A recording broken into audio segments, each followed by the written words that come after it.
And this episode is brought to you by Dye Real Estate and Land Company. They are the real estate agents based in Northwest Ohio that are the go-to company for people who enjoy the rural lifestyle and are looking to buy and sell some property. The whole team is amazing. I've used them in the past. I'm partial to Jaylene myself for obvious reasons, but they're all there for you whenever you need them. If you're in the market, just drop them a line at info@dyerealestate.com. That's info@dyerealestate.com. And don't forget to tell them Support Your Local Podcast sent you. Hello, I'm Robert T. Smith, host of Support Your Local Podcast. I want to take a moment to remind you to hit that fast forward button. That is, unless you want to hear about something good being done. Anyone who knows me knows that I love bowling. In 2016, I founded the Smith Family Bowling Scholarship Foundation, intended to honor my father's hard work and dedication to community service and award scholarships to youth bowlers throughout the nation. To date, we've awarded well over $15,000 in scholarships. If you are a bowler, know a bowler, have ever seen a bowler, or heard about anyone who has ever seen a video of a bowler, I'd love for you to help promote the SFBSF and its mission. Please go to sfbsf.com and see what we're all about. While you're there, please consider hitting that donate button and helping us make a brighter future for our youth. Again, that's sfbsf.com. Thank you for your time. I now declare the quick draw competition open.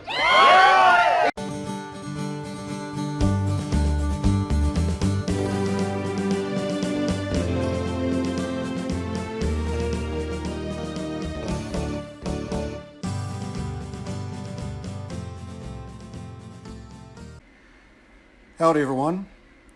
Pull up a chair, kick up your boots, have a sip on a nice cold. We're having an adult beverage now. We're out of the sarsaparilla phase.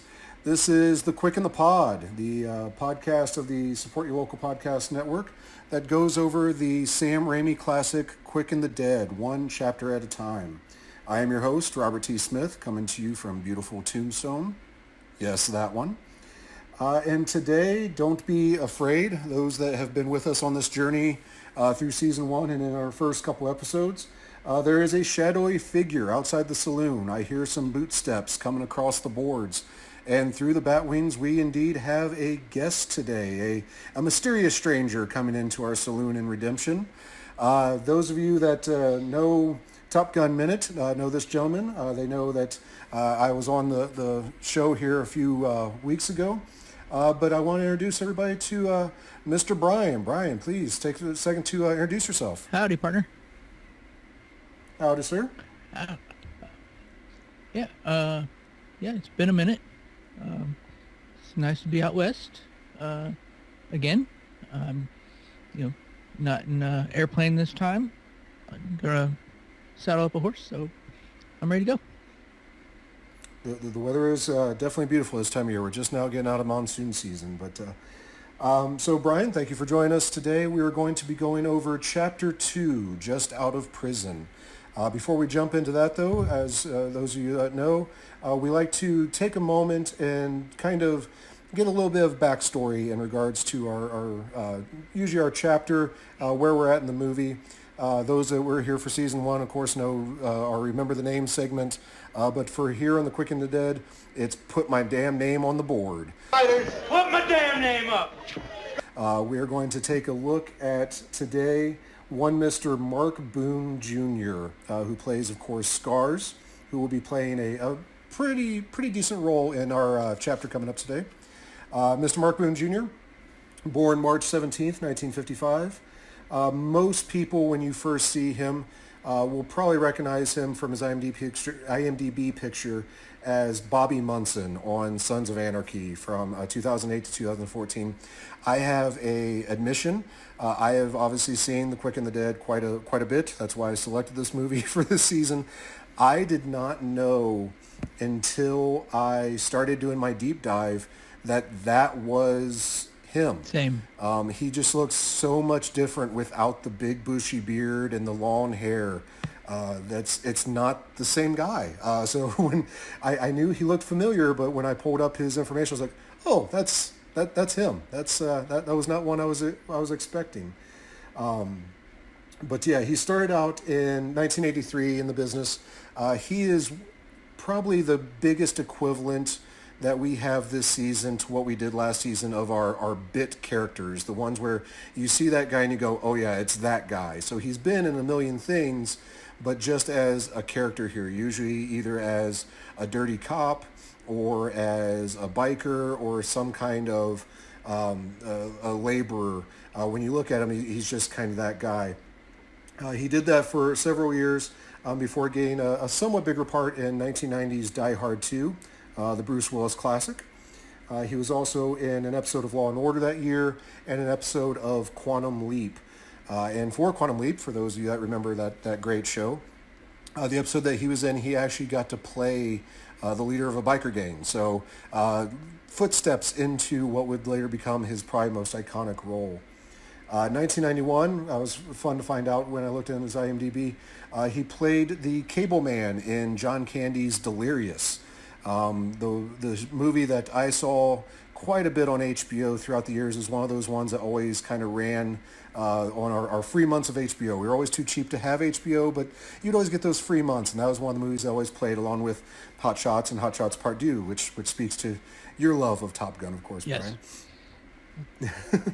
And then being the cable man, that obviously makes him a very important character because as anybody that knows that movie knows, one of the main story through lines is they had to make sure that they took care of their TV because they were getting black bars on Channel 3 and sometimes Channel 7. So that same year, he was a repairman on Wonder Years. So sensing a bit of typecasting going on. Then finally, 1995, that's when he comes into where we see him today. The Quick and the Dead with Scars. He would also that year be what is quoted as a greasy FBI man in the movie Seven. Great David Fincher movie there. 1998, John Carpenter's Vampires. He was a pawn store owner in I Still Know What You Did last summer, and then The Thin Red Line.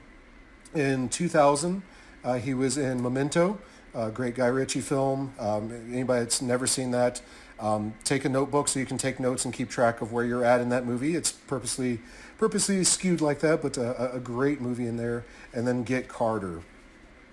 2003, he moves into Too Fast, Too Furious.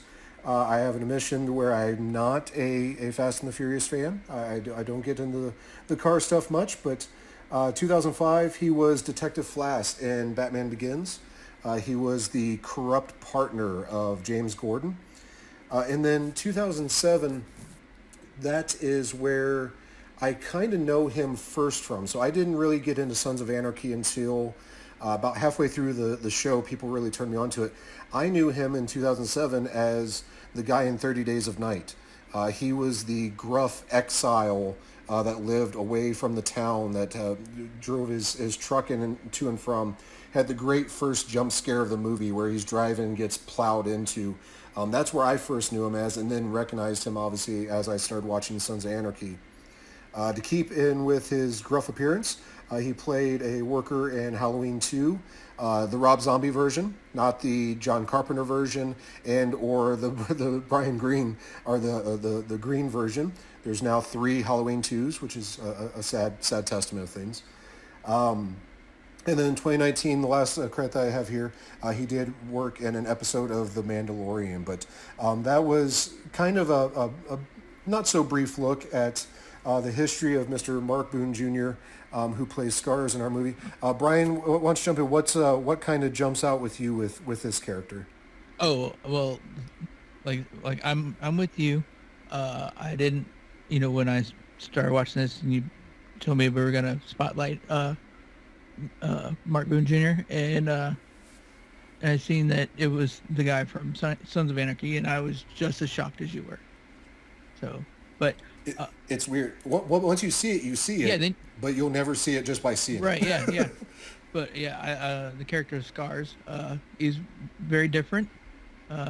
He's got a funny side to him. I like it. He's got a weird eye that seems to go back and forth, and the nasty teeth. Yeah, and it's just his such gruff, machismo type, attitude. Yeah, it's pretty great. I like his character a lot. Yes. And growing up, I've known several people that he definitely reminds me of. I won't name names here on there just in case they're listeners. But I think we all know that that dirty kid down the street Yes. that we all grew Right. up with, and he definitely fits the bill on that. But yeah, so just a deep dive into one, Mr. Mark Boone Jr., and this has been Put My Damn Name on the Board. Add my name to the list.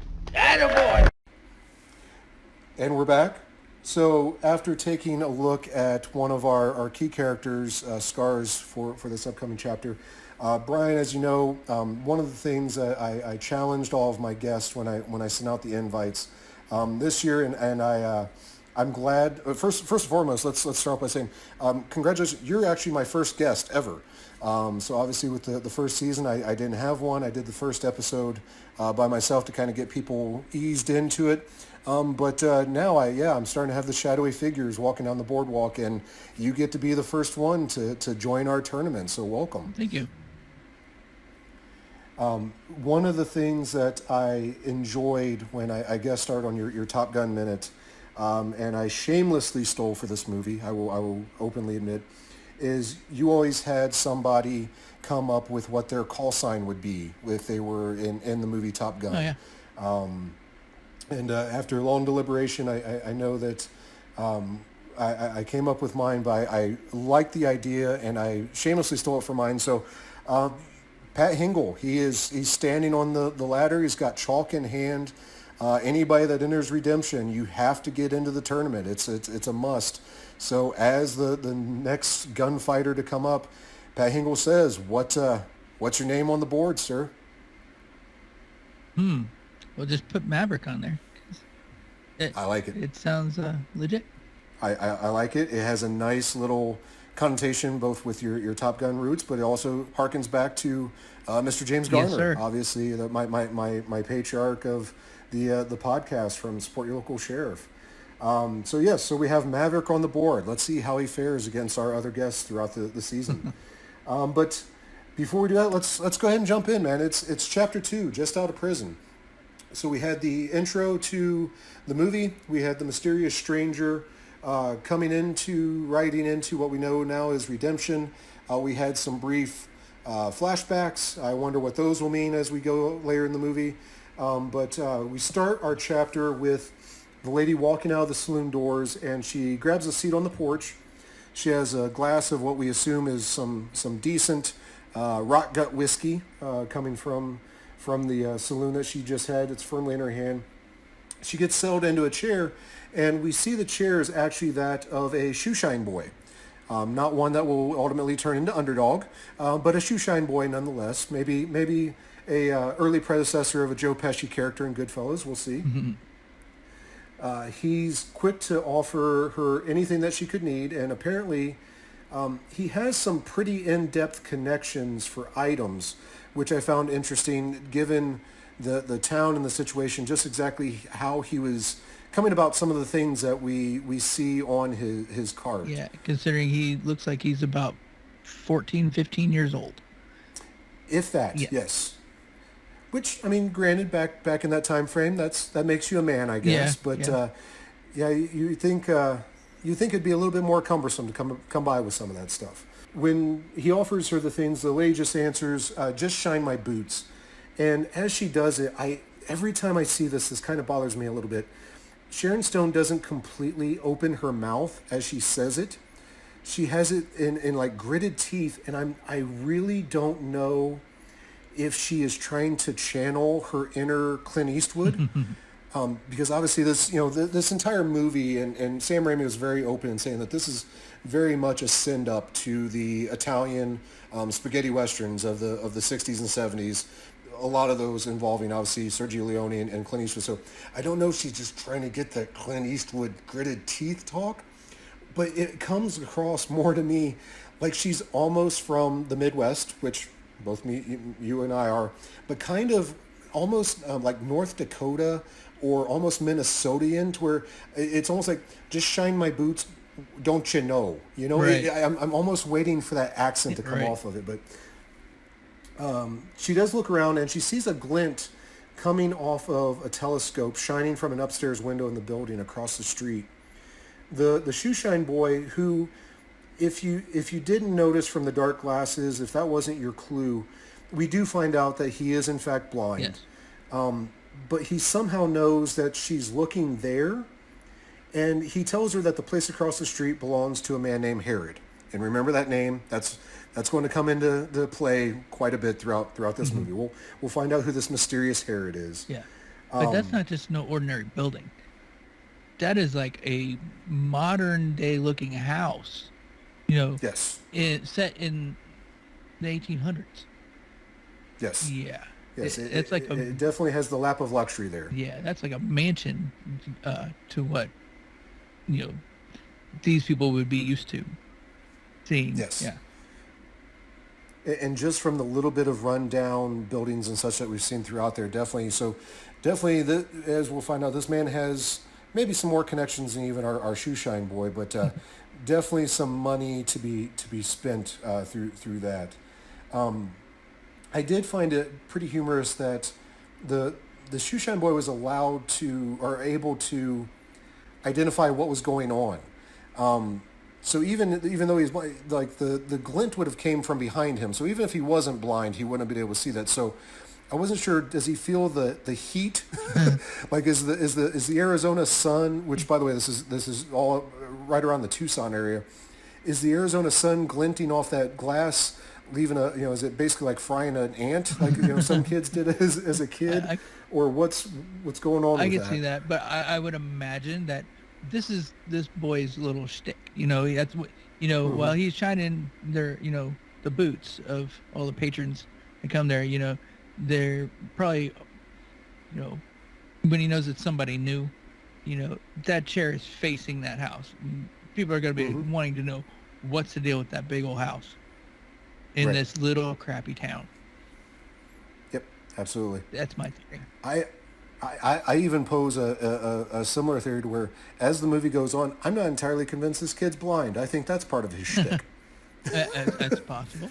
But regardless, so it is a nice way to get our antagonist introduced as this kind of paranoid specter.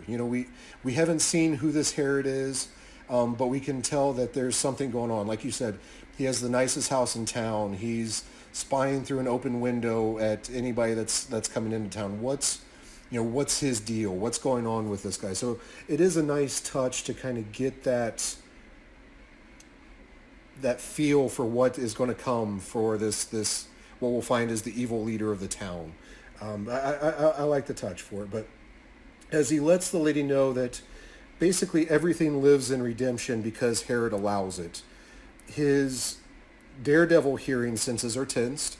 You can see his ears perk up, and he can tell before anybody even looks that there's another rider coming into town. And this is even before Herod with his telescope notices. And we do see the telescope kind of shifting off to the side. And we get to see a man in a striped uniform, obviously from a jail. It's the straight out of "Oh Brother, Where Art Thou" type, that style of jail uniform. He comes barreling into town via his horse, and he hops off in front of the saloon, and without saying a word to the boy, the blind kid knows that it is Scars, and he even calls him by that name. So we're introduced to our key character, Mr. Mark Boone Jr. as Scars, and I wonder, does he just expect that Scars should be back from prison by now, or does he identify him by smell? Because as you said, he is a little disheveled. Yeah, I would imagine that would be a good, thing. All his other senses should be heightened, and his sense of smell is probably what got him.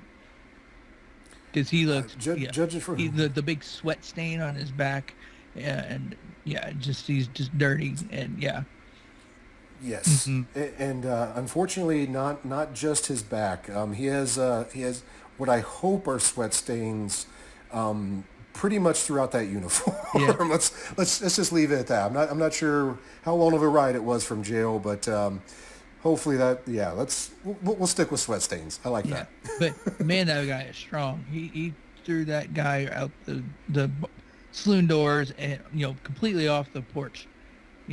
within Yes. seconds. So Yes. this is a guy you that, don't want to mess with. Yes, absolutely. And that's exactly what he does. So as he storms in the saloon door, before the door even has a full, complete swing back, there's a guy popping through it and landing off the porch, rolling into a nice uptake into the camera. That's really one of the first times in this movie that you're going to get a Raimi feel. So, you can just almost imagine that person being Bruce Campbell, Right.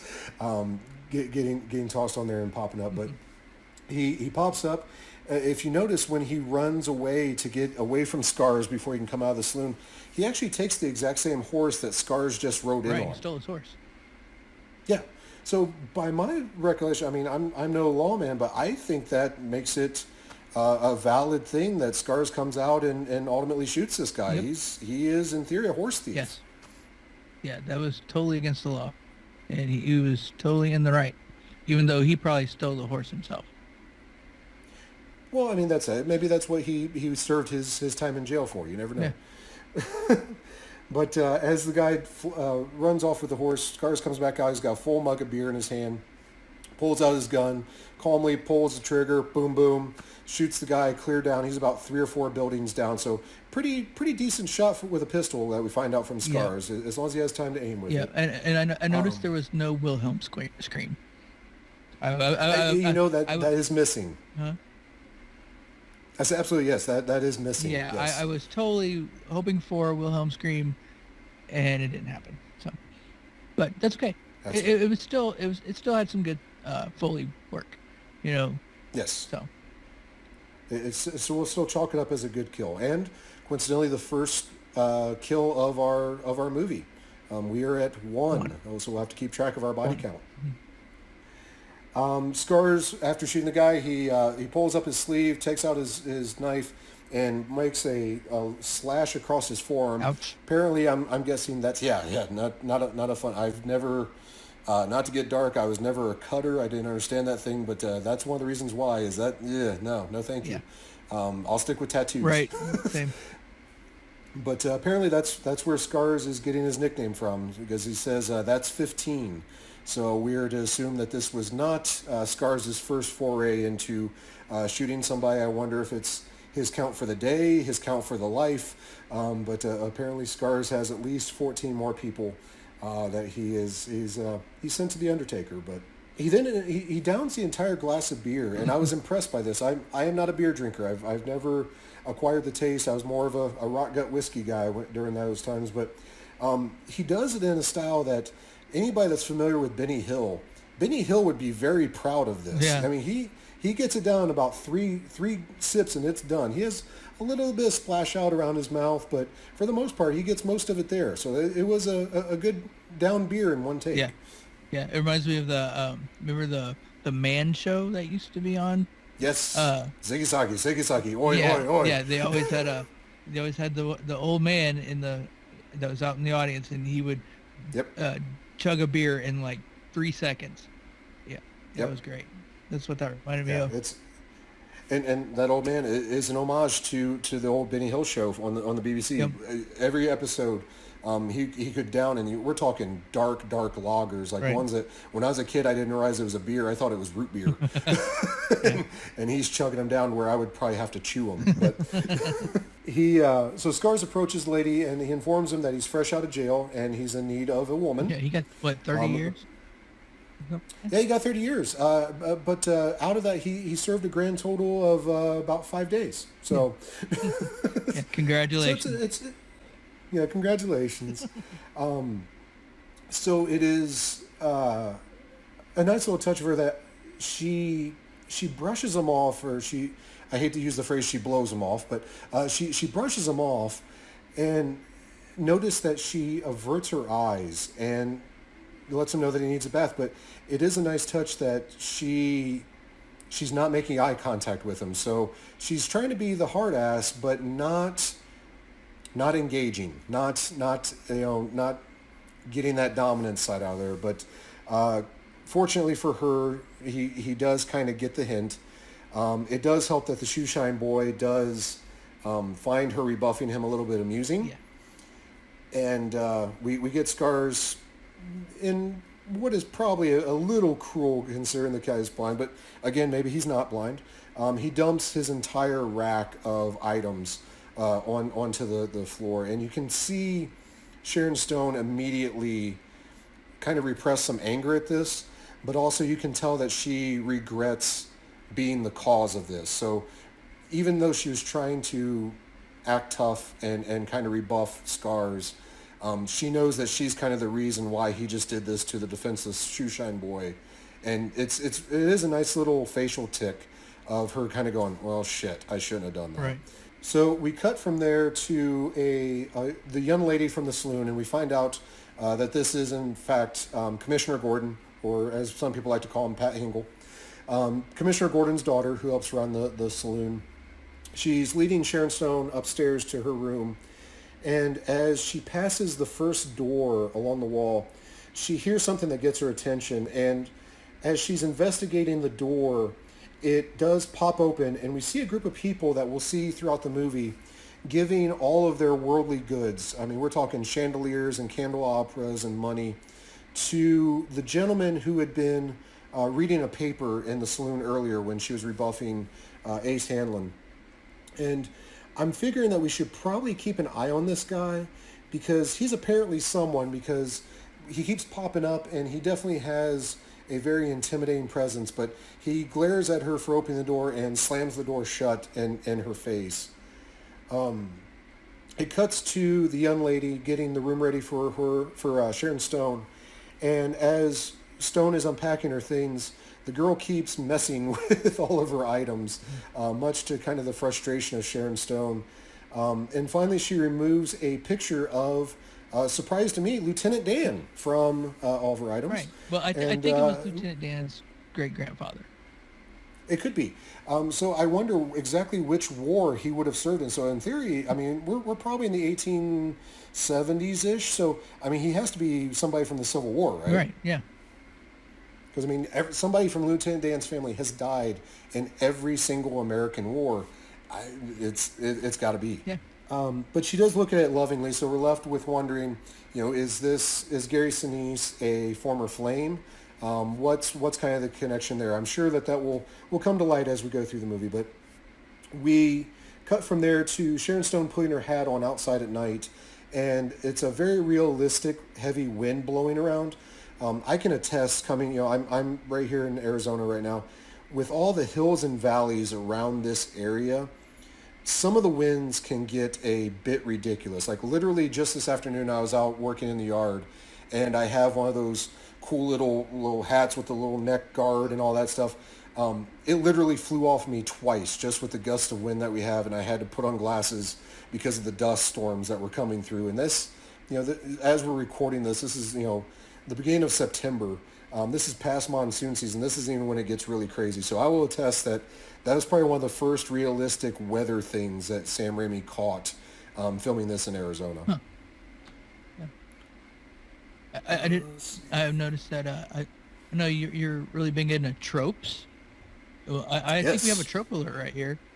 Oh, should I sound the Western trope alert? Sure. Whoop, whoop, whoop. Yeah, we got all the Westerners, partying and shooting their guns straight up in the air. Yes.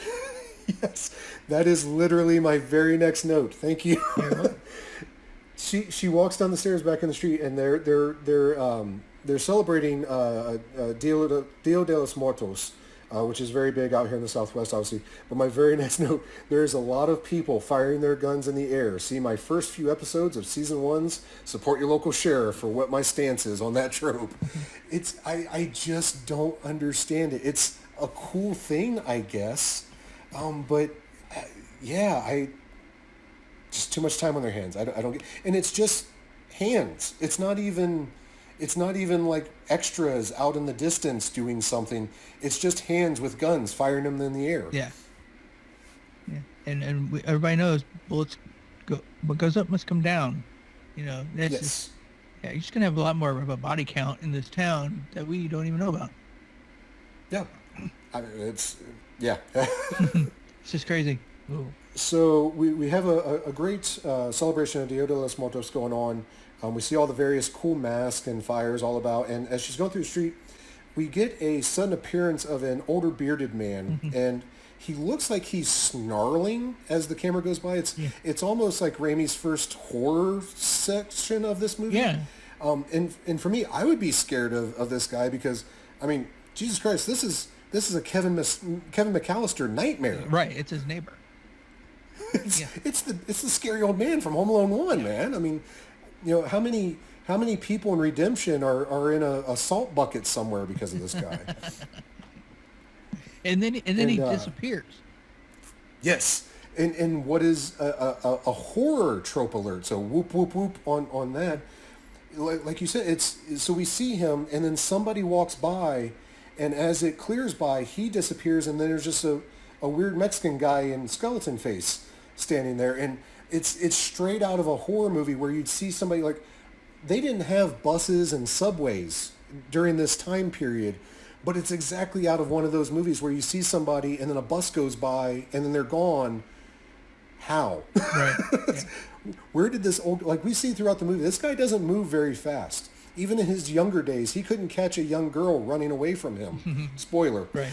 So, yeah, I don't get it, but, again, nice little touch. We get to try to figure out who this scary old man is as they make the switcheroo. Yeah, I keep an eye on that guy. Yes, he's going to come back. He's going to be somebody.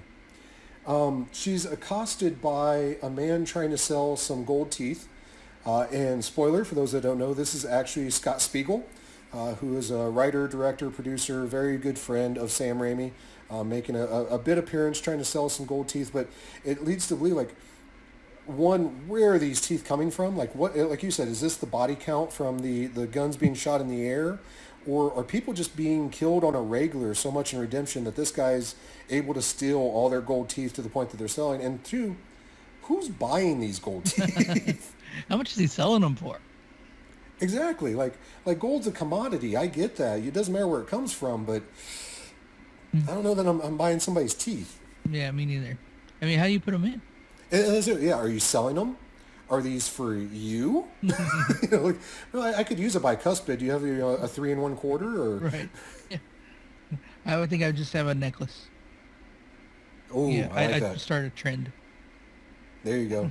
like a mix between Mr. T and Dolph Lundgren in Universal Soldier with the ears. Yeah. I like it. Yeah. I like it. So we cut from there, and there's a cut to a glass being placed on the bar, and it is being placed there by our beloved Pat Hingle, as I said, Commissioner Gordon. I don't know where you stand with the 1960s Batman or the Nolan Batmans, but Pat Hingle is my Commissioner Gordon. I cannot not see him and not think Commissioner Gordon. Sorry. Yeah, whenever I see Pat Hingle, yeah, I always think Commissioner Gordon. Always. Always, always, always. Yes. I'm a huge 89 Batman film buff, so Yes. film fan, whatever. And, yeah. And thanks to my friend Josh Clark, shout out to Josh, I know you're listening. Every time I see him, I have to do the skit from We Hate Movies of, oh my God. It's my favorite Pat Hingle line ever. Who's on patrol today? Deckard, sir. Oh my God. And shout out to Batman guys. And shout out to the Batman guys, man. I love those guys. We're bouncing back and forth with a couple of posts. I really, really hope that I can get those guys on a show sometime or a guest on Batman. Batminute, hint, hint, hint. But yeah, shout out to Batman. It's one of the greats. So Pat is making an announcement that we have a quick draw contest going on. The camera pulls away, and we see the glass being lifted up by none other than a very, very young-looking Leonardo DiCaprio. This is 1995. I was, not to tell my age, but I was 13 when this came out. Like, this is my era Leonardo DiCaprio. This is like Romeo and Juliet era Leonardo DiCaprio, and it's amazing to see how young he really looks in this movie. Yeah. Well, I was 18 in 1995. Man, you're old. Yeah, no. But I actually didn't see this until a year later when I was in Korea, when I was in the military. So I didn't get I didn't get to see this in the theater. But I saw it when it came out on home video. And yeah, at the time, I was not a Leonardo DiCaprio fan at all. Period. That's fair. I did not like him in anything I saw. What Eating Gilbert Grape or this or yeah, didn't like it. Didn't like him at all. Not until I saw him in Romeo and Juliet, and then I realized how good of an actor he really is. Yes, And then absolutely. ever since then, I've been a fan. Now, as not a fan of young Leo, does that make you a Devon Sawa fan instead? If I knew who Devon Sawa was, I could give you an answer. That was the other Romeo and Juliet movie that came out around that time. So teenagers that were my age during the time that these were coming out, there were two camps. There was a Leo camp and there was a Devon Sawa was Casper. Oh, To give you an idea of who that okay, is. gotcha. That's Devon Sawa. Gotcha. So Yeah, okay, I there liked were him. two I liked him. firm camps there. Yeah, I definitely liked him. Yeah, he was cool. Yeah, I went over the history last chapter, but yeah, for me, I obviously didn't see this in theaters because again, I was 13. I wasn't legally allowed to see this in the movie theaters, but I discovered it a little bit later when my buddy Sean turned me on to Sam Raimi, specifically like the Evil Dead movies, and said, "Hey, if you like this type of stuff, I know you like westerns. Let's watch this." And I saw the cast, and I was like, "Holy cow! I definitely have to see this." So I didn't see this movie until probably like 2001, 2002. But definitely went out and bought the DVD like that day and kept watching over and over on those. But yeah, young Leo is a polarizing figure. I have to agree with you on that part. It wasn't until he was much further down the line that I kind of appreciated and accepted his abilities. Yeah, I mean, back then I was more like, oh, he's just the new pretty boy that's only going to last for, a couple years and then he's going to get into some trouble and then be done. Yep. But no, he became an actual actor. And yeah, I like him. Yeah. To bring it full circle, do you place him in the same kind of echelon as Tom Cruise in that regards, to where he's not just the pretty boy, he kind of endured? Okay, well, yeah, okay. I'll give him that. Without the batshit craziness. Yeah, without being yeah. If you take Tom Cruise, the movie star, not his personal life, but the movie star. Yes, I could totally see Leo being in the same kind of category. But I needed to see him do more action stuff. That's fair. Yeah, I mean, that's kind of the dividing line where you have Tom Cruise more action-y, whereas Leo did more the prestige type movies. So yeah, that's fair. I'll give you that. Can we talk about this money? That's a lot of money. Yes. So I actually have a note on that. So Pat Hingle makes the announcement that the winner of the quick draw contest will get $123,000 courtesy of Wells Fargo and Mr. Herod. So we get a nice little touch of the money still being a piece of the Herod. With the inflation calculator, I had it here. That's over $3 million in today's money. Yeah, that's a lot of money. That's a lot of money. That's a lot of money. But Which, to be fair, 123,000 in today's money is a lot of money. I mean, hell, $1,000 for me that's a lot of money. Yes. Yeah. Yeah.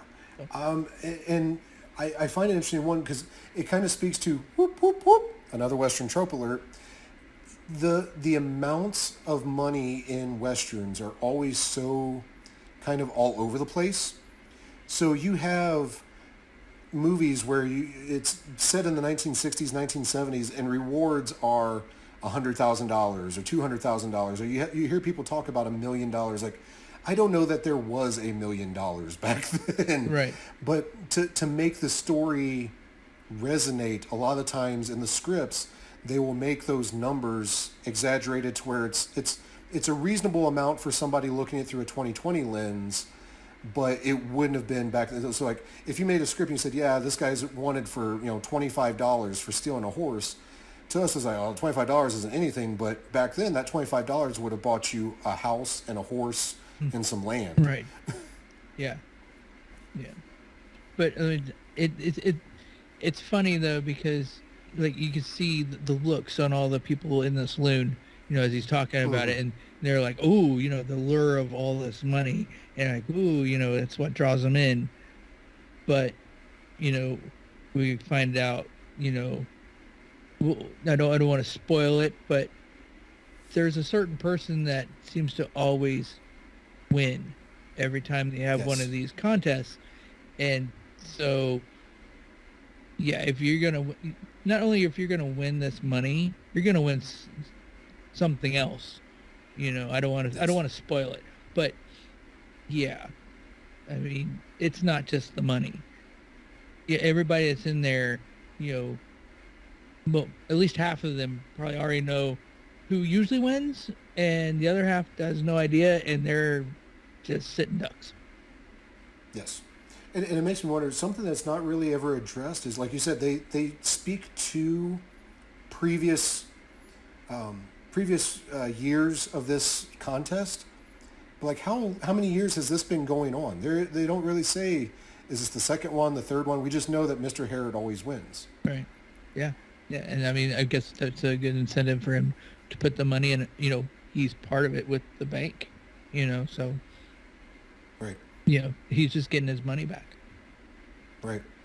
And to speak to what you said, that is a great deal of money, especially in this town. And we've kind of already seen the kind of the difference between the life of Mr. Herod and his house and the other people that we've seen throughout these first couple chapters. But to me, I find it interesting that there's only like 2 bodyguards around this giant chest of money in a saloon that's literally and purposely filled with gunslingers and outlaws and bandits, and not just the regular ragamuffins of redemption, but like people that are coming in specifically for this money. And there's only 2 guys with a couple shotguns, Yeah. guarding this chest. Right.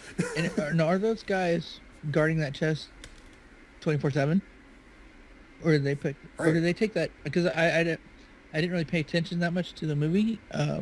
If they move it, or if they put it somewhere else. So I don't know. Right. We get a good look at the same man who, when Sharon Stone was entering the town, he was having a dick waving contest with, standing on the patio getting his nails done.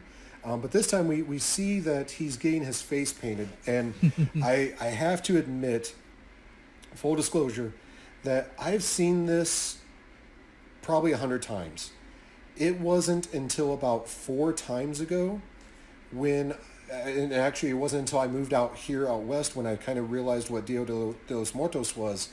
I did not realize they were painting his face to be a skeleton. Right. I honestly, with that big black spot and the black nose, I thought I thought he was being silly and like being painted up like a puppy. Oh, I can see thought that. he was trying to be like a Spud McKenzie ripoff. I can see that. Yeah, that's funny. Yeah. And it literally, it wasn't until I knew what that holiday was that I was like, oh, he's trying to be a skeleton and it's only half done. But forever and a day, he will always be dressed up as a Spud McKenzie puppy for me. That's hilarious. I got Brian on that Yes, one. you I did. broke him on that You one. did. You got me. That's great. But so that the character is doing a great job of acting drunk without being kind of over the top, and you'll see that throughout the movie, to where he has lechery down pat. Like I don't know if he's tapping into some of his own personal demons when he does that type of acting, but he acts that just a little too well, to where like he is that creepy uncle that I think everybody has, where like, let's stay away from Uncle Steve. I don't have an Uncle Steve. Don't at me. That's just my test name. But he just has that. He has some good acting going on there. Yeah. So Pat Hingle opens up the floor to people volunteering to get their name on the board. And we get our first contestant, which is the Swedish champion, as we'll find out, Mr. Gutzen. Mm-hmm. This is played by Sven Olis Thorson. We will have a nice deep dive of him here in the next couple chapters. But he makes this statement of being the Swedish champion, and it gets a good laugh out of everybody. So I'm not sure what purpose, like how big is gunfighting over in Sweden? Because you always hear of America being so in love with their guns, and that's where the Wild West came from. You just don't really, like Sweden just doesn't really jump off the map at you when you're thinking of a lot of larceny. Right. Yeah. And maybe that's why laughing at him because they're like, "Who is this guy?" I mean, if you're not from America, then you're not a gunfighter. Exactly. Yeah. Is it the ignorance of the American, or let's be honest, is it the fact that there might be a big portion of this crowd that may not even know what Sweden is? That's true. I mean, education back then was not the greatest. Just saying. Just saying. I do want to mention though. I mean, I know you're going to go deep into Mr. Goodson here, but Oh, please do. but I didn't realize till doing a little bit of research for your podcast that the same year this movie came out, he was also in another little movie that I enjoy very much, and he was LaFours in Mallrats. Yes. The Yes. Kevin Smith movie. Absolutely. Yes. Yeah. So yeah, it's pretty awesome. And all the other movies that he was in, I won't get into who he was in it with. Oh, please do. Oh. He's a big Arnie guy. He's a big Arnie guy. He's in like 15 movies with Arnold Schwarzenegger. Mhm. You know, he was a bodybuilder. So this is a big guy too, but he just, you know, he has the big beard, you know, in this and that, yeah. So it really threw me off when I saw that, and I was like, oh, that's him. Holy cow. Yes. Yep. And same with me. And I'll obviously, like I said, I'll get in more with him when I do the deep dive. But it was the same thing. I actually discovered he was the same guy when I watched Mallrats, and listening to the commentary, the Kevin Smith commentary on the DVD. That's when he mentioned the guy's name. I was like, that sounds really familiar. Yeah. And that's when I went on the internet and found. I was like, oh, that's the guy from Conan. Oh, that's Abraxas. Oh, that's Right. Yeah. that's that Arnie guy. So I knew him, and I knew the guy from Mallrats, but it's kind of like Scars, to where I didn't put two and two together to have them the same guy. Yeah. But just if you could just stop and be in the middle of this room and just take a 360 and see how many stars are in this movie, it's goodness. unreal. I mean, Yeah. you picked a great movie to do. There's so absolutely. many great stars in this movie. Yes. You know, when I made the announcement for the podcast, those that saw it, I did a little spoof video of Academy Award winner so-and-so, Academy Award winner so-and-so, Academy Award winner so, like it just keeps going on. And, you know, obviously the punchline was number of those awards won by this movie, 0. But the cast is just ridiculous. And it's definitely something that turned me onto it first off. Like, it's kind of hard to make it. This movie couldn't have gone wrong. Let's put it that way, Right. with the caliber of people that they had. Next up, we have our returning blowhard, Ace Hanlon, played by Lance Henriksen. Telling him to just put an ace on the board. They'll know what that means. It's our friend Bishop from Alien. Hey. The man that has been killed by a predator, an alien, a Terminator, Pinhead. Yeah. I think I'm missing one of them. Predator, Alien, Terminator, Pinhead. Can't remember. Terminator, yeah. Yeah, anyways, yeah. Yeah. He gets killed by lots of people. Yeah. Spoiler. Yeah. Yeah. But he has that face. He's so recognizable. You know. Oh, Even if you don't know his name, you know his face. He's another one. He's that guy. Yes. Right. So Leo speaks up for both himself and the lecherous man, who we now know as Eugene. His friend. His friend.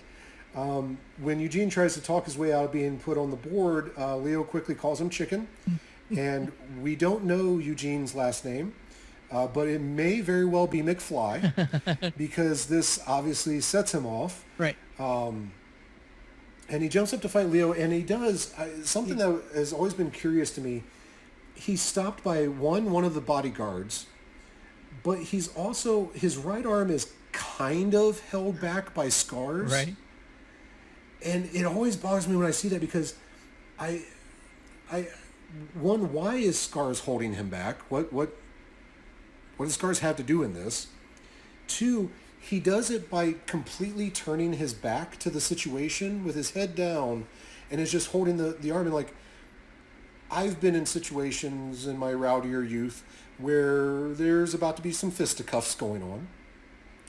And I've seen people do that to where like, like, I'm not a part of this fight. I'm telling my buddy to not get involved in this. And it just doesn't really speak, to what we know of Scars. Right. Yeah, you'd think that he would be all for it. Right. Yeah. And if he is doing it, is he, and that was the other thing I kind of got from that too, is one of my theories. Is he really holding him back? Or is he just half-assed doing it so Eugene can save some face for not really pushing that hard on fighting Leo? Is it just a matter of like holding your buddy back with one arm, like, hold me back, hold me back, hold me back, knowing darn well that if he let go, he wasn't going to come up and come after Leo. It was just kind of a saving face method. Right. I don't know. Maybe, yeah. But in fairness, Scars is shown sitting at the table enjoying his drink with Eugene. So maybe these two are actually friends, and he's just trying to save his friend's, life essentially. But I don't know. It's something that just always bothers me every time I see it. Yeah. Eugene does finally give up fighting. He says, "Go ahead and put his name on the board." Yeah. We pan over to the next contestant, who is our African American gentleman from earlier, lighting his pipe. When he's asked what his name is, we now know that he is Sergeant Cantrell. Mm-hmm. And in what is one of the most BA answers I've ever heard, when he's asked how to spell it, he coldly replies... Correctly. Exactly. Yeah, that's like, great. Try to mess my name up. I dare you. Yeah. Yeah. But it just gives this nice... It continues this nice little depth of character that we're getting from him. So I'm anxious to see what his story is and what's going on with him. We see Pat Hingle finish writing Cantrell on the board, and above that we see Dredd and Kid. So I'm going to assume that, given the two options, that Leo's the Kid, and we now know Eugene is not a McFly, but at least not by name, maybe by marriage. Maybe he has the McFly blood going through maybe. him. But He does have the he's hat. rather a Dredd. He does have the hat. So. Very good call. I did not actually... Yes, he does. He has the small little bowler hat, doesn't Yes, he does. Good call, sir. Good call. It was actually a very popular hat back in the Western times. It's the style of the day, but still, I like to call it the McFly. Yep, me too. The Seamus. Yeah. But even better. Not to be confused with the WWE Sheamus. Right, That's... of course. A Native American gentleman stands up and he proclaims that Spotted Horse wants in, and that many white men will leave town in wooden boxes. As Commissioner Gordon is writing Spotted Horse on the board, we get a shout out from Scars to put his name on the board, and the brackets are actually filling up. And Leo takes this moment to make his way over to the table that Sharon Stone's sitting at. He's still drinking his glass of beer, but he's also handing her a glass of what we're assuming is that rock gut whiskey. And he goes into a rehearsed spiel about how many states he's wanted in and the things he's accomplished as an outlaw. And he confirms what we guessed a moment ago, that his name is Fee, but he's called the Kid. And she's not really amused or impressed. And I wonder, Brian, what validity do you give, seeing the movie and kind of knowing his background, do you give a lot of validity to his statements?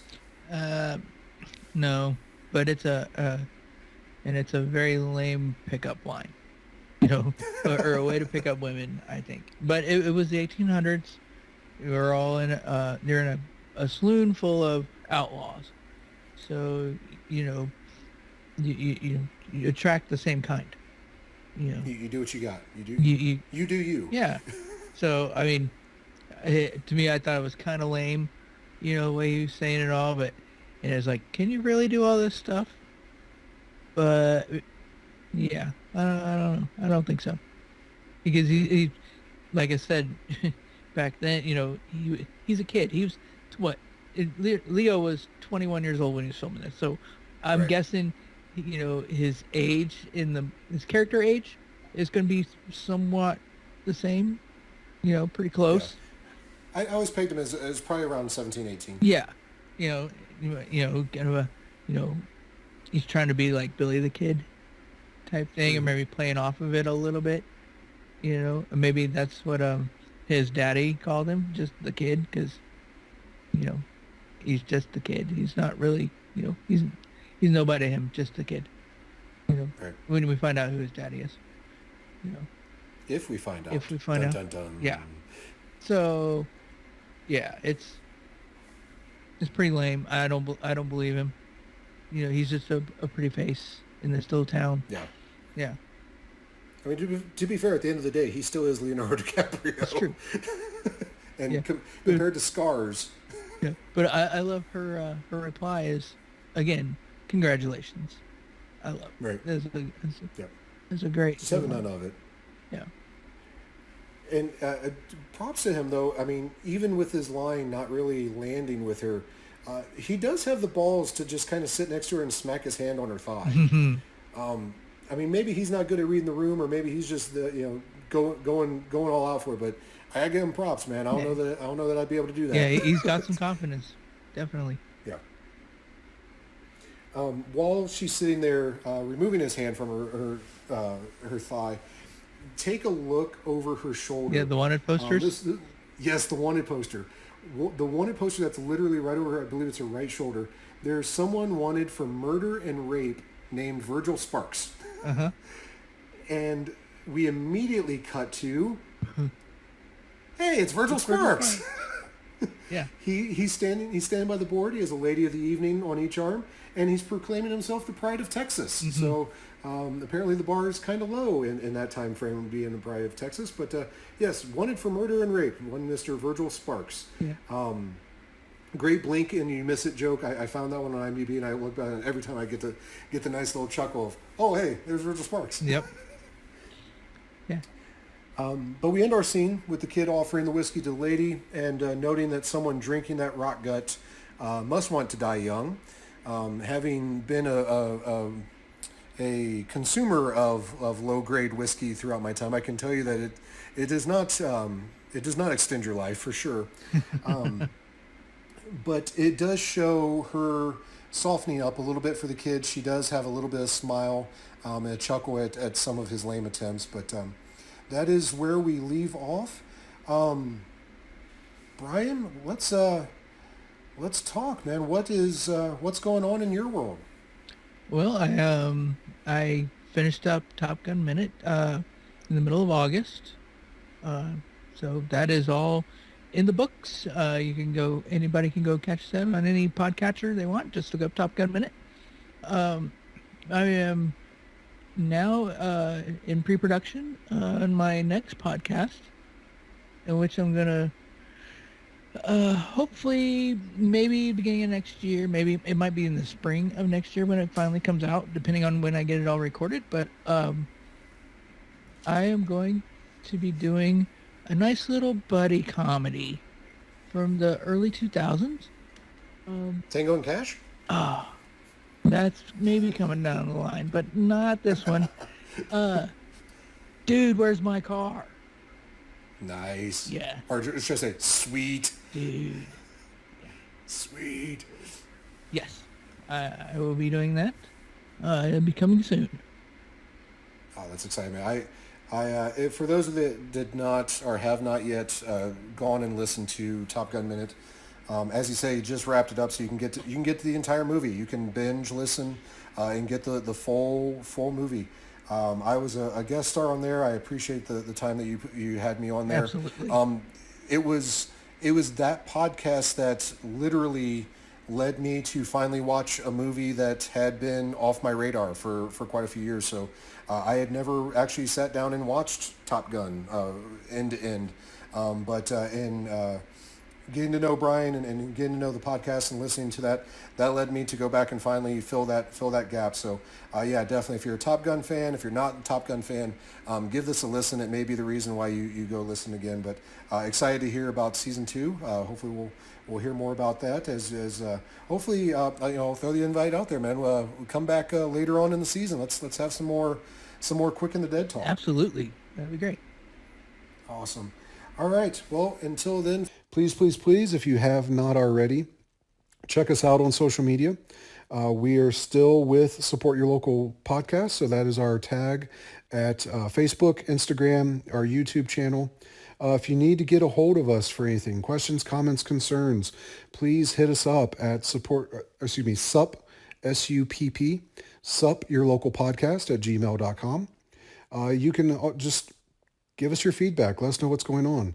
If you have a few moments, what really helps us, obviously this is a free podcast. We would like to keep it a free podcast. We would like to keep it a ongoing podcast, something that I'm going to continue to do. To do so, please take a moment on your favorite podcatcher and rate and review us. 5 stars is awesome. I ask that's what I would like you to give us. But definitely give us some comments, give us some feedback. Even if you have bad feedback, give us those 5 stars. Let us move up in the rankings. Let us get bigger and better so that we can do bigger and better things for you. We have some more podcasts coming down the line. Spoilers. To make those happen, we got to keep this going and keep this growing and getting bigger and better. So I appreciate that in advance. Until we meet again, everybody, it's great to be back. I'm glad to be back. Hopefully you're enjoying this already, but we have a wild, wild ride ahead of us with this movie, I promise you. Until we meet again, folks, as always, support your local podcast.